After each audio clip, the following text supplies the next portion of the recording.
পয়েন্টে তিস্তা নদীর পানি বিপদসীমা ছুঁয়েছে। এতে নীলফামারী, লালমনিরহাট ও রংপুরের নিম্নাঞ্চল প্লাবিত হওয়ার শঙ্কা তৈরি হচ্ছে। আরো জানাতে নীলফামারীর ডালিয়া পয়েন্ট থেকে যোগ দিচ্ছেন আমিরুল বাপ্পি। বাপ্পি, একটু জানাবেন তিস্তার পানি বৃদ্ধির বিষয়ে পানি উন্নয়ন বোর্ড কি বলছে এবং বন্যার কোনো শঙ্কা রয়েছে কিনা?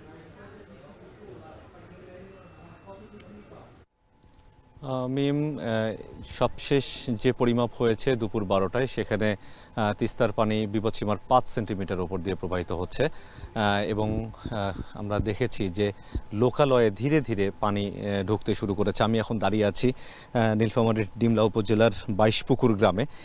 এখানে আমরা দেখছি যে এই যে ভাঙ্গা অংশটা আছে, যে কাঁচা রাস্তা, সেই ভাঙ্গা অংশ দিয়ে লোকালয়ে পানি ঢুকছে। তবে এখন পর্যন্ত কোনো বাড়িতে পানি প্রবেশ করেনি বলে আমরা জানতে পেরেছি। তবে পানি উন্নয়ন বোর্ড বলছে যে এই এলাকাটা নিচু হওয়ায়, অর্থাৎ তিস্তা নদীর যে সমতল, সেই সমতলে এই এলাকাটি অবস্থিত হয়, অল্প একটু পানি বাড়লেই এই এলাকাতে আসলে পানি ঢুকে যায়। এছাড়া অন্যান্য যেসব অঞ্চল আছে, যেমন লালমনিরহাটের হাতীবান্ধা উপজেলার বেশ কয়েকটি জায়গা, রংপুরের গঙ্গাচড়ার বেশ কিছু জায়গায় সাধারণত আমরা বন্যার প্রকোপটা লক্ষ্য করে থাকি।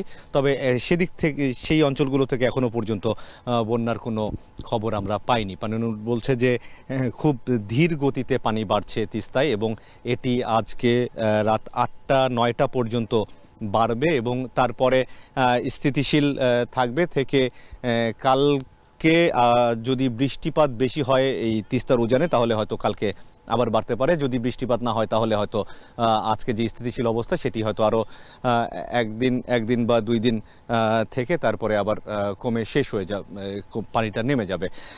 এবং পানি যে বাড়ছে সেটি খুব ধীর গতিতে বাড়ছে, সেটি আমাদেরকে জানাচ্ছে পানি উন্নয়ন বোর্ড। তবে তারা আশা করছেন যে পরিস্থিতি হয়তো খুব দ্রুতই ভালোর দিকে যাবে। তো এই ছিল আমার কাছে নীলফামারীর ডিমলা উপজেলা থেকে সবশেষ অবস্থা।